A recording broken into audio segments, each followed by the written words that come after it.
السلام علیکم ورحمۃ اللہ وبرکاتہ۔ محترم ناظرین، جیسا کہ آپ کو معلوم ہے کہ ایشیا کی عظیم دینی درسگاہ دارالعلوم دیوبند سے طلوع ہونے والا علم و عمل کا نیر تابہ بالآخر پاکستان کے دارالعلوم کراچی میں جا کر غروب ہو چکا ہے، یعنی شیخ الاسلام حضرت مولانا مفتی محمد تقی عثمانی صاحب دامت برکاتہم کے برادر اکبر و محتمم دارالعلوم کراچی مفتی اعظم پاکستان حضرت مولانا مفتی محمد رفیع صاحب عثمانی رحمت اللہ علیہ کا انتقال ہو گیا ہے۔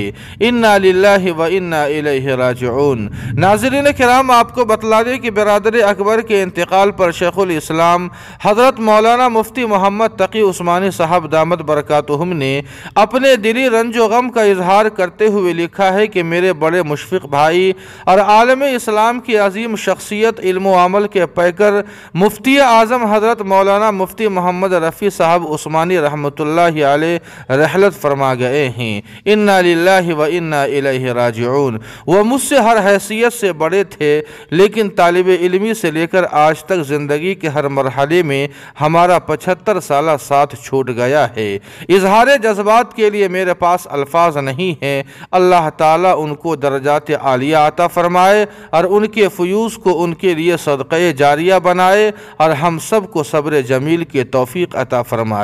آمین ثم آمین یا رب العالمین۔